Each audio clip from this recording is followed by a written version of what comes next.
Olá, nesse vídeo vamos abordar um pouquinho sobre o sistema radiador e o sistema isolante e a importância, desses dois conceitos na termorregulação.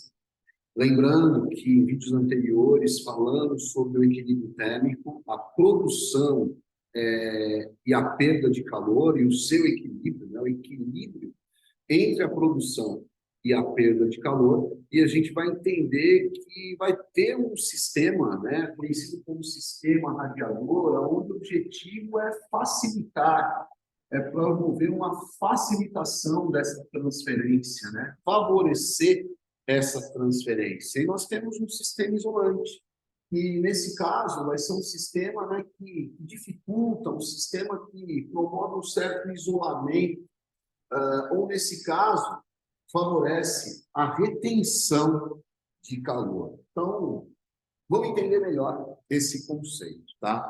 Imagina o nosso corpo manter o equilíbrio de 36 graus Celsius e meio, 36,5 graus Celsius durante boa parte da nossa vida, com pequenas variações, Então, tem que ter um sistema que favoreça essa transferência de calor, essa perda de calor constante no nosso dia a dia. E esse é o sistema radiador. O sistema radiador ele é caracterizado pelo fluxo sanguíneo, pela circulação. Então, nós temos uma rede vascular absurdamente rica, uma rede vascular muito abundante, se desse para esticar todos os vasos do corpo humano, considerando os capilares, considerando as artérias, veias, enfim, toda a rede vascular do nosso corpo, nós teríamos aí aproximadamente 300 mil quilômetros de vaso sanguíneo. É um número bastante considerável. E é graças a essa circulação que essa transferência ela é favorecida. Imagina que eu tenho um corpo humano,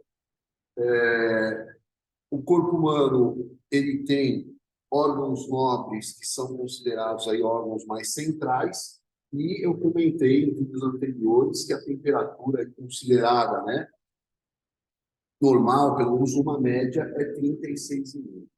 Então, nós temos órgãos nobres funcionando ali, o coração, o sistema nervoso central, trato digestório, os pulmões, fígado, enfim. Nós temos vários órgãos nobres que estão em pleno funcionamento e, obviamente, que eu tenho uma temperatura interna mais alta. E a temperatura externa, ela é uma temperatura, como eu comentei em vídeos anteriores, que tem relação com a temperatura ambiente. Pois bem, nesse caso, é importante a gente levar em consideração que a circulação, o fluxo sanguíneo como sistema radiador, favorece essa transferência de energia durante todos os dias das nossas vidas, durante todos os momentos que a gente perde calor, principalmente por irradiação, Eu comentei também anteriormente que 60% da nossa perda, torno de 60%, 70% da nossa perda de calor, ela acontece por meio da irradiação. Então, é um ponto aí importante também para ser considerado. E, lógico, da mesma forma que eu tenho um sistema que favorece, eu tenho um sistema que dificulta, que isola, que retém, que segura esse calor, E esse sistema nós denominamos de sistema isolante, e é caracterizado pela pele e pelo tecido adiposo, pela gordura. Então, importante, Uma pessoa que ela é obesa, uma pessoa que ela tem uma obesidade, grau 1, 2, 3, uma obesidade mórbida, ela vai ter uma tendência em reter mais calor, em segurar mais calor. Então, é muito comum que o paciente obeso, principalmente um obeso mórbido, ele tem, às vezes, um tipo de comprometimento desse sistema termorregulador. Então, é um ponto aí que nós devemos considerar. Imagina na prática clínica, você trabalha com um paciente obeso. Além disso, você trabalha, por exemplo, numa piscina terapêutica, com uma temperatura em torno de 34, 35 graus e prescrevendo exercício, né? Você tem ali um potencial muito grande dessa temperatura corporal aumentar, né? Lembrando que na piscina terapêutica, a parte, né, da água que está em contato com o corpo caracteriza um mecanismo de transferência predominantemente por condução, né? E é interessante porque, por condução, você transfere calor 25 vezes mais rápido, né, do que, por exemplo, pelo ar, né? A condução por meio do ar é muito pequena, é muito insignificante, diferente do ambiente aquático. Então, é um outro ponto clínico a se considerar na importância desse capítulo da fisiologia humana chamado termorregulação.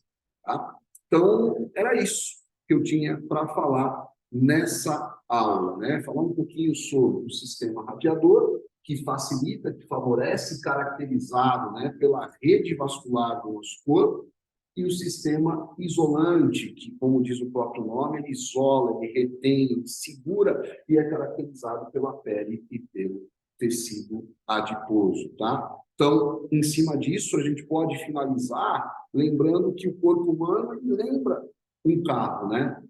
No carro você tem um motor, o motor ele trabalha com altas temperaturas, o carro ele possui ao redor do motor mangueiras, e nessas mangueiras circulam água, onde o reservatório se chama radiador. Você coloca a água no radiador e você tem essa água circulando por mangueiras com o intuito de resfriar esse motor, ou manter esse motor dentro de uma temperatura ideal para o funcionamento do carro, tá?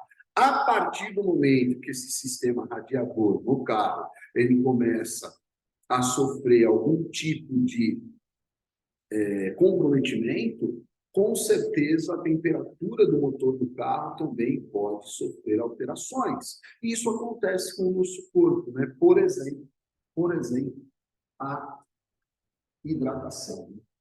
A hidratação é muito importante para esse sistema radiador, né? O fato da gente se hidratar constantemente contribui demais para o funcionamento do sistema radiador. Então, fazer essa analogia, né, para vocês entenderem melhor essa parte, né, essa temática que é um item, um dos itens da termorregulação do corpo humano. Obrigado.